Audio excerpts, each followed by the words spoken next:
उत्तराखंड में बीते कई वर्षों से अवैध खनन का खेल होता आ रहा है। इसे रोकने और इस पर कड़ी निगरानी के लिए खनिकर्म निर्देशालय द्वारा इसका टेंडर कैलाश रिवर कंपनी को दे दिया गया। कंपनी द्वारा पहरेदारी के लिए जगह जगह नाके लगा दिए गए। जनता और विपक्ष ने समझा कि अब शायद अवैध खनन रुक जाएगा, क्योंकि कंपनी ने अपनी तगड़ी फील्डिंग जो सजाई थी। लेकिन हुआ कुछ और ही। कहते हैं जब चौकीदार ही चोर हो तो चोरी कैसे रुकेगी। कुछ समय पहले से कंपनी के ऊपर उंगली खड़ी हो रही थी। इसका खुलासा तब हुआ जब एक ट्रैक्टर स्वामी सेलाकुई निवासी अमर सिंह ने कोबरा न्यूज को बताया कि उसके ट्रैक्टर के रवन्ने पर डंपर चल रहे हैं। इस कंपनी का नाम Kailash river bed mining company है और ट्रैक्टर रवन्ने पर डंपर भेजने के प्रकरण पर अब कंपनी पर गंभीर सवाल उठने लग गए हैं। अब सवाल पैदा होता है कि जब पकड़ा गया तब पता चला कि कंपनी किस प्रकार से खनन माफिया के साथ मिलकर उत्तराखंड की नदियों का सीना चीरकर उप खनिज ठिकाने लगा रही है।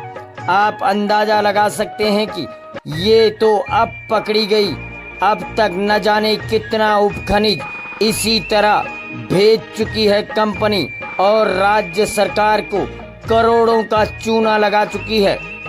इस बार अमर सिंह ने कुछ नए खुलासे किए हैं, जिस पर कंपनी और कैंचीवाला स्थित एनएस स्टोन क्रेशर और अन्य क्रेशर रॉयल्टी का खेल खेलकर सरकार को रोज लाखों का चूना लगा रहे हैं। वो पूरा मामला था माइनिंग कंपनी को लेके। माइनिंग कंपनी ने क्या किया कि हमारे यहाँ पे ट्रैक्टर खड़े हुए थे घर पे। लड़के हैं मेरे पास में काम करते हैं, मेरे यहीं पे काम करते हैं, मेरे साइडों पे माल डालते हैं। ट्रैक्टर घर पे खड़े हुए थे, मैंने माल लेने भेजा तो वो रवाने उनके अवैध रवाने कहीं ढकरानी से कहीं से कटे हुए थे, विकासनगर साइड से।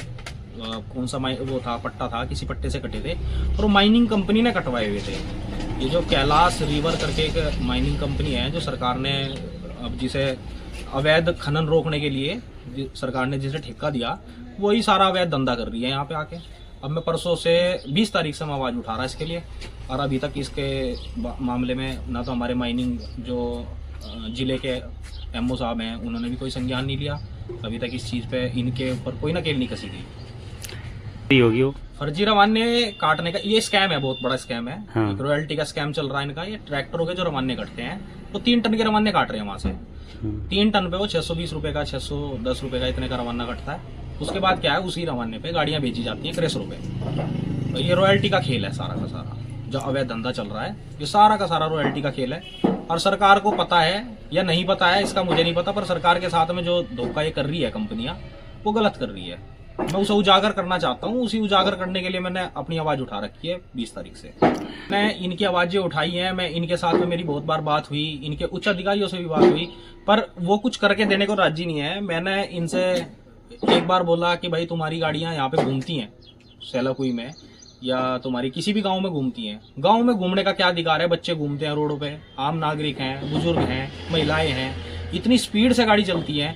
सबसे बड़ी बात क्या है कि अगर आप कमर्शियल काम कर रहे हो, आपकी गाड़ियों के प्राइवेट नंबर है, किस लिए हैं ये? आप धोखाधड़ी तो सारी कर रहे हो दुनिया के साथ में, दिखा रहे हो कुछ और कर कुछ हो रहे हो। ये सबसे बड़ी धांधली चल रही है यहाँ पे। है कहाँ की ये कंपनी? कहाँ की है कहाँ की नहीं है ये नहीं पता मुझे। सुनने में आया था कि कहीं गुजरात की कोई कंपनी है। अब ये तो इतना नहीं मैं जानता कंपनी कहाँ की है, पर ये कंपनी सारा धांधली कर रही है। क्या कर रही है? ये जो पट्टे छूटते हैं नदी में, ये वहां से मशीनें लगाते हैं, कहाँ से परमिशन लगाते हैं, कहाँ से क्या करते हैं इनका कुछ नहीं पता। और वहां से जितनी भी गाड़ियां क्रेशरों पे जाती हैं इनकी भर के, किसी का एक का रवाना नहीं होता। बिना रवाने के बेचते हैं, रॉयल्टी बेचते हैं क्रेशरों को। 20-20 टन 40-40 टन 1-1000 टन, कुछ नहीं पता कितनी रॉयल्टी कितनी बेची जा रही है क्रेशरों को। इसमें क्या है कि जो रॉयल्टियां बांटी जा रही है ना क्रेशरों को, 2 से 2,500 टन डेली दी जा रही है, जबकि यहाँ पे एक भी पट्टा खुला हुआ नहीं है। एक हमारा राजावाड़ा में पट्टा था, उसके पास रॉयल्टी नहीं बची, वो रवाने नहीं काट रहा, वो रॉयल्टी नहीं दे रहा, तो इनके पास में 2-2 2,500 टन की रॉयल्टी क्रेशरों के पास में आ कहां से रही है? माल कहाँ से आ रहा है? ये अवैध धंधा ही तो चल रहा है सारा का सारा। गाड़ियां आती हैं, इनकी गाड़ियां दौड़ती हैं, पूरी पूरी रात गाड़ियां आरपीएम की भर भर के आती हैं, किसी के पास एक के पास रवाना नहीं होता। हमारी गाड़ी होगी 1 सेकंड में पकड़ लेंगे, उसका चालान कर देंगे। और ऊपर से इन्होंने कंपनी वालों ने लड़के नहीं छोड़े हुए रोकने के लिए, गुंडे छोड़े हुए हैं। किसी भी ड्राइवर को रोकेंगे उसके साथ बदतमीजी करेंगे, मारने तक के लिए चढ़ जाएंगे उसके ऊपर।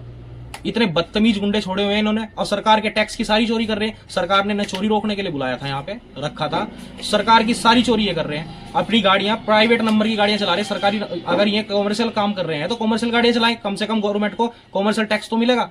ये टैक्स सारा चोरी कर रहे हैं गवर्नमेंट का। प्राइवेट गाड़ी किस तरीके से चला सकते हैं कॉमर्शियल काम में? इनका अवैध धंधा है। इस पर संज्ञान लिए विभाग ने? मुझे अभी कुछ नहीं लगता, क्योंकि अभी तक तो इनका धांधली चल रही है। और अब तो इन्होंने ग्राम समाज की, जंगलात की जमीन के आसपास में ग्राम समाज की जमीनों में कब्जे डालने स्टार्ट कर दिए।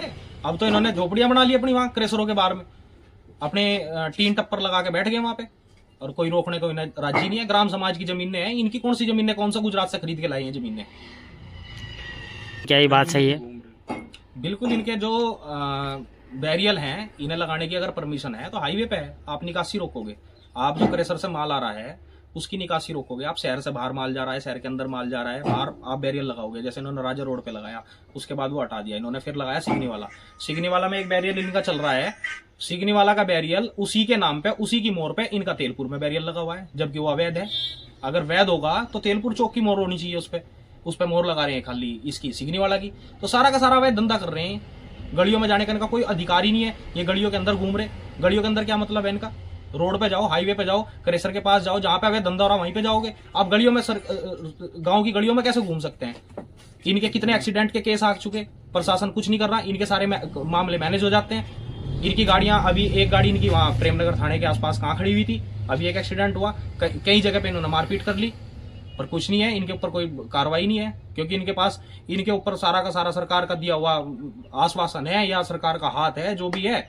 अब ये तो खुला आम धंधा कर रहे हैं बैठ के। यहाँ का क्या मतलब रुख रहेगा, किधर मेरा क्या? रुख साफ है, मेरा रुख साफ है। मैं सीधा, अगर कार्रवाई नहीं होती तो मैं सीधा कोर्ट के जरिए जाऊंगा। मान्य कोर्ट अपने आप करेंगे जो भी करेंगे, जिस हिसाब से भी होगा। जो मेरे पास प्रूफ है वो प्रूफ लेके जाऊंगा मैं। अभी मैं किसी को प्रूफ साझा नहीं कर रहा। जो मेरे पास है वो मैंने अपने पास सेफ रखे हुए हैं। धन्यवाद।